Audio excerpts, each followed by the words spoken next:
Siguiente invitado, vamos a hablar un poco más de la parte económica, de la misma manera, una personalidad aquí dentro del Instituto de Libre Empresa. Él es presidente del Instituto de Libre Empresa.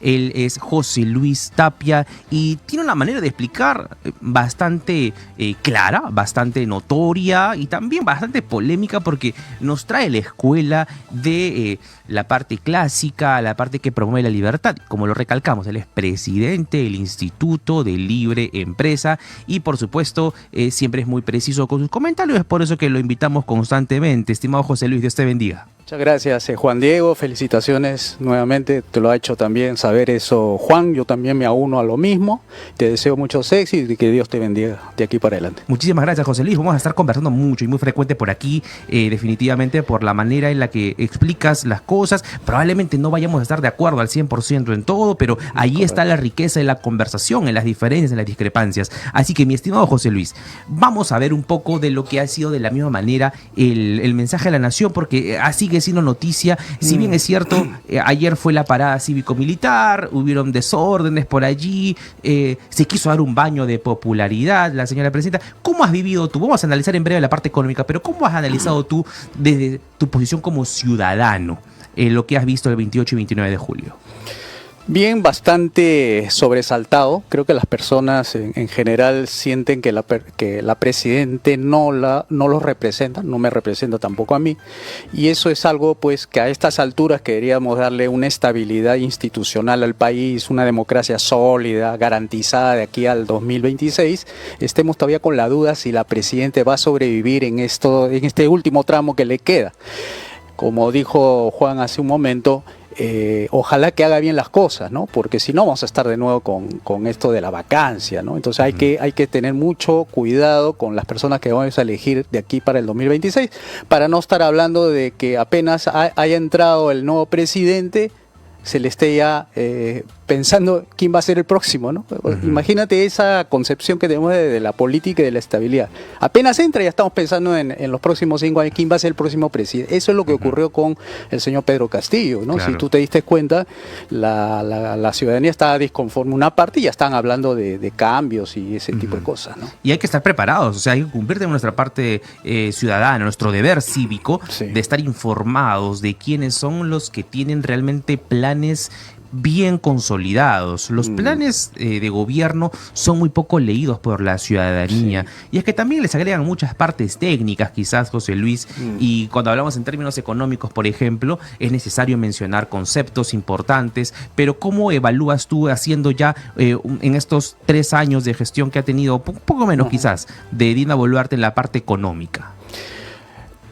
Ella hizo una proyección de un crecimiento de 3.5, 3.8 aproximadamente, que yo no lo veo que se vaya a realizar. Yo creo que no va a llegar ni al 3% con las condiciones actuales, ¿no? Porque puede haber cosas positivas de aquí para adelante, uno no sabe, o puede haber cosas negativas. Pero así como está el panorama exactamente, las condiciones, no va a crecer ni al 3% por un periodo de incertidumbre que estamos entrando. Prácticamente ya estamos más de mitad de año y se viene un periodo preelectoral que luego se va a convertir en electoral a partir de noviembre. Ahí se va a poner como un nubarrón a lo largo del panorama y esa incertidumbre va a frenar inversiones. Eso significa menos empleos, menos ingresos, va a golpear a la canasta familiar y entonces la gente va a sentir que no estamos avanzando. Entonces, la idea es que esa incertidumbre hay que reducirla. ¿Cómo? Haciendo reformas. Yo no sé si la puede hacer la presidenta en estos momentos. Como hace un momento se mencionó, se necesitaría un gabinete bien estructurado, con una personalidad de primer ministro que empuje el gobierno hacia esa meta de que el 2026 sea un año de las reformas y no tengamos que vivir de lo que estamos ahorita presenciando, ¿no? Que es cada vez que una presidente entra o presidente, inmediatamente se empieza a tambalear porque no tiene un suficiente capacidad. Nosotros desde el Instituto de Libre Empresa, nosotros decimos que los presidentes actúan mal, gobiernan mal, administran mal los recursos porque las leyes que tenemos en el Perú han secuestrado la gestión del presidente. Entonces, imagínate tú, Juan Diego, te tocara a ti la oportunidad de gobernar, sabiendo que tu corazón es bueno, vas a fracasar, porque las leyes son malas. Las leyes en el país, de las 32.000 leyes, 20.000 por lo menos son malas. Entonces uno está predispuesto a hacer bien las cosas, pero las leyes te impiden que actúes bien. Entonces entra un alcalde, termina denunciado. Entra un presidente, termina 40 veces denunciado. Entra un congresista, igualmente. O sea, la arquitectura institucional está mal diseñada y está originando que nuestros presidentes, los congresistas, la democracia fracase y la gente empiece a pensar en otras soluciones, ¿no? Estimado José Luis, entonces, ¿qué hacer si tenemos una muralla de leyes que nos impiden hacer bien las cosas? Porque de repente por ahí en las encuestas que empieza a sonar Carlos Álvarez, un cómico humorista muy reconocido que también tiene bastante predisposición para acabar con la inseguridad ciudadana, para poder promover más empleo. Pero ¿qué pasa si es que al momento de que él llega se encuentra, como muchos políticos que entran con buenas intenciones? Quizás recordemos a el primer gobierno de Alan García, recordemos el mismo Alejandro Toledo, Ollanta Humala, que quieren, incluso poniéndonos del lado de ser buenos pensantes, quieren tener la mejor intención para poder hacer bien las cosas, pero se encuentran con esta muralla. ¿Qué pasa si incluso tú mismo, José Luis, llegas con las ideas del movimiento de las 5 reformas y te topas con esta muralla de leyes? ¿Qué hacer para que esto no se vea como un intento fallido más? Lo primero es tener una cantidad suficiente de congresistas, tanto en el diputados como en senadores. Significa más de 66 en el caso de diputados y más de 31 en senadores. ¿Para qué?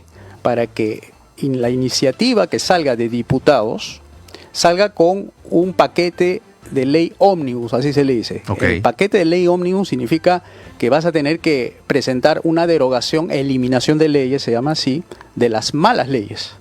Entonces, una vez que lo apruebe diputados, pasa a senadores y senadores ratifican lo que ha hecho diputados. Entonces necesitas mayoría aquí, mayoría aquí. Entonces, lo que yo estoy proponiendo es que se elija con mayoría de votos el que gane en la segunda vuelta, o mejor dicho, en la primera, porque en la primera se elige la cuota de cuánto le corresponde a cada grupo político.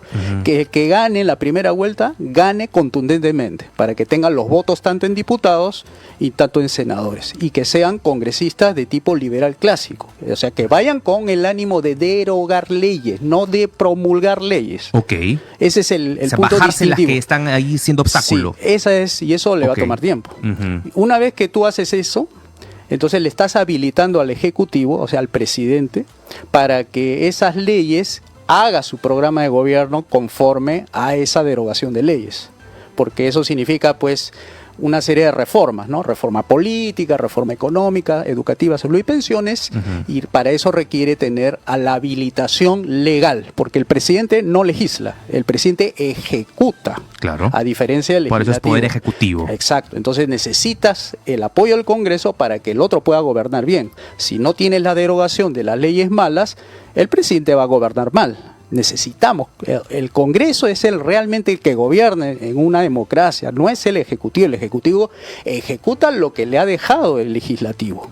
Si no le habilita, no puede hacer su reforma. Suena súper interesante, José Luis, a mí me atrae mucho, pero me preocupa que se quede solamente en el campo del idealismo, porque estamos hablando de que para la siguiente elección, o de repente ya para la del 2023 va a ser imposible, pero ¿cómo lograr de que en la gestión del 2026-2031, si es que no pasa ningún exabrupto, Dios no quiera, pero se llega a trabajar para las elecciones del 2031 y que, entiendo yo, que ya no sea una segunda vuelta en la que decía el presidente, sino desde la primera vuelta se elija al que vaya a ser presidente de la República y luego bajo esa medida los congresistas que lleguen, los diputados puedan ir derogando leyes. ¿Cómo lograrlo? Mira, esa es una alternativa que es la, digamos, la ideal, la mejor, la óptima. Pero la otra salida es que el mismo presidente, que no tiene mayoría en el Congreso, haga una campaña por esas reformas. O sea, diciéndole en forma de docente, ¿no? De profesor, miren, el Perú necesita esto. Necesita derogar las leyes malas. Las leyes malas no nos va a dejar hacer buen gobierno, porque tendrías que ser un golpista para poder pasarte por encima de esas leyes malas, lo cual ya lo hemos visto en el año 92 con el señor Fujimori. O tienes que ser un extraordinario político tipo Alan García para poder terminar su gobierno. Entonces, con las leyes malas, lo que tienes que hacer es una campaña a favor de esas 5 reformas que he mencionado. Una campaña desde el Ejecutivo. Entonces lo que va a ir él sondeando es la opinión pública. O sea, como una especie de concientización también. En realidad es un método que se emplea cuando no tienes mayoría de votos, y esto me refiero porque ya lo hizo Vizcarra, pero a la mala. Claro. Recuerda que preparó el terreno para cerrar el Congreso y encima hizo un referéndum por esas 4 preguntas, 5, ¿no es cierto? Bueno, algo parecido así, pero para que lo habiliten para hacer esas 5 reformas. Y necesita hacer campaña desde la presidencia para convencer a la opinión pública, para que le dé un respaldo en la opinión pública y lo arrincone al Congreso para que derogue las leyes malas. Imaginemos un referéndum para que luego de haberse explicado estas 5 reformas, se aprueben o no se aprueben. Porque él tiene que primero cerciorarse de que la opinión pública esté de acuerdo. O sea, cuando él logre en la opinión pública un 55% de esa aprobación de esas leyes para derogar, ahí lanza su referéndum. No lo lanza antes, ¿no? Esta propuesta que tú tienes, mi estimado José Luis, no se escucha. Y si allí, por supuesto, nuestra audiencia está conectada a las redes sociales o lo quiere hacer a través del WhatsApp, el 947-246-545, puede de repente también hacerle llegar que lo que está diciendo el señor José Luis Tapia, ya lo ha mencionado tal o cual candidato, particularmente de los 40 que están, o poco más de 40 candidatos en los partidos políticos, no están siendo mencionados de esa manera. Entonces hay que preguntarle al señor José Luis Tapia, ¿bajo qué partido político se podrá crear este tipo de movimiento de 5 reformas? O de repente ya lo tiene. Esto vamos a responderlo luego de la pausa aquí en Betel Radio. Seguimos en Hora Punta. Mi nombre es Juan Diego Berna y volvemos en breve. Esto es Hora Punta por Betel Radio. Regresamos con más entrevistas, más análisis, más actualidad. Betel. Disfruta lo mejor de nuestra programación en Betel Radio. A las 6 de la mañana, comienza tu día con Despierta con Betel, junto a Víctor y Roger. A las 8:30, entérate de lo que ocurre en el país en cuestión previa, con Alejandro Muñante. A las 9, todo sobre la actualidad nacional e internacional, en Tendencias. A las 10, opinión y entrevistas, en Hora Punta, al mediodía. Una pausa para el alma, con La Hora de la Transformación, junto al reverendo Rodolfo González. De lunes a viernes, solo por Betel Radio. La voz que inspira. 24 horas al día, con la programación que tú quieres. Betel Radio, la voz que inspira. Ya estamos de vuelta en Hora Punta por Betel Radio. La conversación continúa. Política, actualidad y las voces que definen el día. Sea que estén en camino al trabajo, a la escuela, estén desde sus hogares, ustedes sabían que pueden encontrar una plataforma llena de música que te inspira y mensajes que fortalecen tu fe. Pues no lo esperes más, ingresa ya a betel.fm y encontrarás toda nuestra web rediseñada que a partir de este 1 de julio ha empezado a lanzarse y ha empezado a crecer masivamente en la audiencia, porque justamente si tú deseas conectarte en vivo, vas a poder conectarte en vivo a los programas que tenemos desde las 6 de la mañana hasta las 8 de la noche. Y de la misma forma, si es que tú deseas encontrar exclusivamente mensajes como los que se van a pasar al mediodía luego de Hora Punta con la Hora de la Transformación a través del pastor Rodolfo González, vas a poder encontrar mensajes, predicaciones, y si quieres exclusivamente música, también vas a poder encontrarlo aquí en Betel Radio. Amamos lo que hacemos y por supuesto en ese mismo sentido, en esa misma línea, en esa misma dirección, aquí en Hora Punta vamos a estar conversando con analistas en diferentes materias, de diferentes índoles, de todo sector político. En este momento nos encontramos conversando con José Luis Tapia, presidente del Instituto de Libre Empresa, economista, y por ello es que nos ha lanzado una propuesta bastante interesante que en efecto puede estar sonando un poco idealista para algunos, pero tiene bastante potencial para darle solución a una crisis en la que nos encontramos de gobernabilidad hoy en nuestro país, y que si es que no se dan las reformas necesarias, esto va a seguir continuando y nos vamos a acostumbrar a que un año antes de las elecciones estemos diciendo, bueno, sí, pues no se hizo bien, ya será para el siguiente gobierno, y eso se va a terminar convirtiendo en una espiral de la cual no vamos a salir. Es por eso que es importante escuchar también ideas diferentes como las que nos está presentando José Luis. Ahora, nos mencionabas esto, ¿no? Para poder entender un poco que se empiecen a hacer estos trabajos de concientización por parte del presidente de la República, quien asuma, habría que estar atentos de que quien llega a la presidencia esté dispuesto a hacer estas reformas. ¿Qué pasa si es que no las tiene? Va a terminarse repitiendo el ciclo. Sí, nosotros vaticinamos que si entra una derecha sin hacer reformas, va a terminar siendo eyectado de la presidencia de la República a los 6 meses. Porque la gente ahorita no tiene mucha paciencia para dejar las cosas que sigan como están. Y si entra una izquierda tipo Alanoca, el señor Vicente Alanoca, nos vamos para Venezuela. Es decir, la ruta hasta ahora está entre irnos hacia Haití, que es un desorden institucional, bandas tomando las calles, no hay policía que pueda a todos socorrer. Eso es Haití, un escenario horrible, desinstitucionalizado, con golpe de Estado. Y por el otro lado tenemos a Venezuela si gana la izquierda. O sea, la actual derecha, entre comillas, no hace o no quiere o simplemente no le interesan las reformas. Y más bien tienes a una izquierda que sí quiere hacer reformas, pero a la izquierda. Es decir, quiere estatizar, expropiar, nacionalizar, quitarle la propiedad privada a la gente, su sueldo, colectivizar. Y eso va a arruinar. Todo lo avanzado desde los 90 hacia adelante se va a arruinar. Y por el otro lado tenemos el que no quiere hacer reformas, quiere mantener las cosas como están.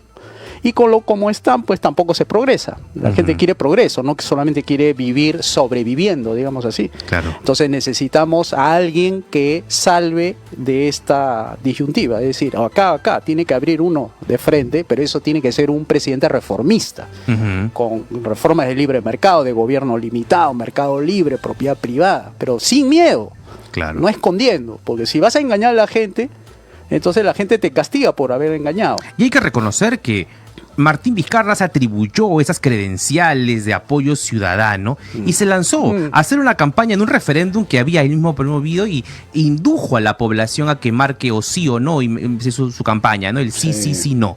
Entonces, ¿hay alguna estrategia? ¿Hay algo que se pueda rescatar? Hay un principio bíblico que es siempre examinadlo todo, retened lo bueno. ¿Hay algo, por ejemplo, en política que se pueda resaltar del señor Martín Vizcarra?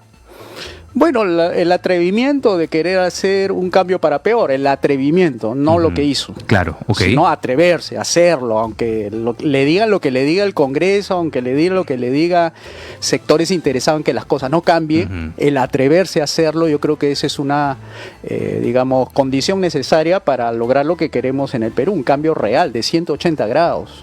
Eso es lo que hace falta. Por eso a veces confunden, y eso quiero aprovechar justo lo que dijo el anterior entrevistado, de que se asocia cambio radical con insulto, cambio radical con lisura, cambio radical con insultar o descalificar al otro. No, se puede hacer un cambio radical como se hizo en Inglaterra con Margaret Thatcher, se puede hacer un cambio radical como se hizo en Checoslovaquia con el presidente Václav Klaus, se puede hacer un cambio radical como lo hizo Ronald Reagan. O sea, no necesitas gritar, no necesitas insultar, no necesitas hacer lo que hace el presidente de Argentina, por ejemplo, ¿no? Decirle monstruo a su vicepresidente, a la señora Villarroel, porque simplemente no está de acuerdo con él, y creen que así son los liberales clásicos, que son gritones, insultones, descalificador y todo eso. Yo creo que eso no es la ruta, porque una violencia verbal también puede traer una violencia física. Claro, eso es peligroso, sobre todo que vivimos en un país donde ya hubo violencia política, donde hubo terrorismo, que es la violencia extrema. Imagínate, es como volver a encender la fogata, ¿no? Por insultar, por agredir, por pegar. Ahora me temo, ahora que está de moda el sicariato, no vaya a ser que contra tu enemigo vayas a mandar un sicario a matarlo para que no sea tu contrincante. pueden llegar a ser la desesperación por el poder, los conviertan tan malos elementos, candidatos, que puedan mandar a asesinar a su oponente. Y como eso, pasaba en Ecuador, por ejemplo, exacto, en las elecciones anteriores. eso está ahí presente. Y eso me preocupa, por ejemplo, bastante de los señores que están aquí como autorrepresentantes de la derecha, ¿no? Está el señor Rafael López Aliaga y está el señor Philip Butters. Yo, por supuesto, analizo bastante las formas de la comunicación en ellos, pero más el señor Butters que el actual alcalde de Lima. Tiene una prepotencia a la hora de comunicar que le puede terminar jugando en contra. Exacto. Y un menosprecio de la misma forma hacia la oposición que termina de alguna manera colocándolo en bandeja, en qué términos criollos se regala, ¿no? Porque en cualquier momento en un mitin va a venir un loco desquiciado, de repente enviado del otro sector, no necesariamente aquello, pero le puede tener quitando la vida, porque Exacto. palabras violentas terminan lamentablemente conduciendo hacia hechos violentos. Así es, correcto. Entonces hay que calmar un poco a la gente, que no es la salida gritarle, no es la salida utilizar lenguaje violento. Yo creo que hay que saber hacer batalla política sin necesidad de insultar. Se puede hacer eso. Puedes confrontar ideas, puedes estar sentándote tú con Vladimir Cerrón y no tienes que agarrarte a puñetazos con él, simplemente le puedes rebatir con un buen argumento liberal y decirle pues que está equivocado, ¿no? No necesariamente tienes que insultarlo, ¿no? Por eso ese diálogo es lo que hace falta, dialogar y no insultarse es lo que pedimos al menos desde la posición de ciudadano, ¿no? Sin embargo, estimado José Luis, a muchos aquellos que promueven estas ideas de la libertad, inmediatamente se levanta un insulto, que es el de facho o fascista. ¿Cómo responder ante este tipo de reacciones? Bueno, que los fascistas son ellos, pues, porque ni siquiera pueden tolerar que hablemos algo sobre el liberalismo clásico, porque reaccionan así, quiere decir que se han quedado sin argumentos.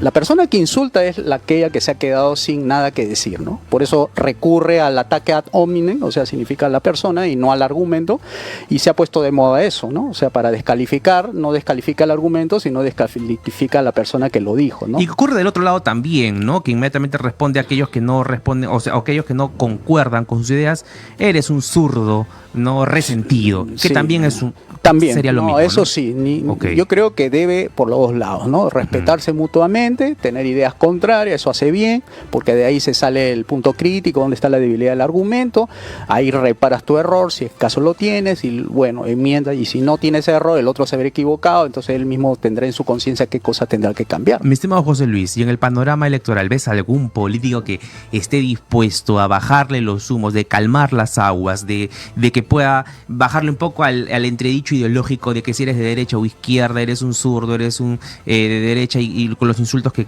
conglomeran aquella descripción? ¿Ves algún partido político que le pueda dar esperanza a calmar las aguas en estas épocas? Mira, yo lo voy a decir de forma sesgada. Yo estoy afiliado al partido de Carlos Spa, se llama Sí Creo. Él Ok. es así, calmado. Él es Y que está invitado, me dice que vuelve en agosto. bueno, Para sería invitarlo bueno. acá como- Exactamente. No Entonces, sabía eso. Estás con Carlos Spa. Sí, Carlos Spa es una persona que habla muy bien, no se le nota enojado. Y una voz así bien radiofónica. Sí, sí, exactamente. Creo que él, ojalá mantenga esa línea, ¿no? Para mi gusto debería ser más radical, debería ser hacer más sobre todo esa parte, y creo que puede elevar el debate, ¿no? Ahora vamos a ver si los otros quieren elevar el debate, ¿no? Claro. Porque si no va a ser diálogo de sordo, él va a elevar el debate y el otro no le va a replicar nada porque no entiende lo que propone, ¿no? Por ejemplo, se hablaba mucho del debate entre Mario Vargas Llosa y Alberto Fujimori, y en cuanto al nivel del debate, se habla bastante en elogio al señor Vargas Llosa, propio de la formación que tenía y quizás la falta de preparación que tenía en ese momento el señor Alberto Fujimori, pero termina ganando Fujimori. Sí. Al final las formas terminan... Escondiendo el fondo. Exactamente, Sí, ¿no? Y exacto. nuestro público en el Perú electoral termina siendo siempre más emocional que racional. Sí, es correcto. Esa lectura es correcta. A la gente le gusta un poco no ser tan formal a veces en la presentación del argumento, de la propuesta, sino cómo lo dice, si lo hace de forma criollada o no. Creo que es un tema ya más de comunicación, que creo que eso se puede adaptar. Pero lo principal es el contenido, ¿no? Lo que tú quieres llevar. Y bueno, como se sabe, pues en estas campañas políticas tienes que sembrar una idea nada más, una, ¿no? Por ejemplo, yo diría, cuida tu bolsillo del Estado, ¿no? Ese sería uno, ¿no? Para que la gente sienta que su dinero sí le alcanza. Y esa debería ser la propuesta, ¿no? Lamentablemente, en esta carrera política encontramos a personajes como Keiko Fujimori, Rafael López Aliaga, Carlos Áviles, que están liderando las encuestas. Y todos ellos se van con todo, se van de lengua. Ahora parece que tanto la forma como el fondo va perdiendo fuerza.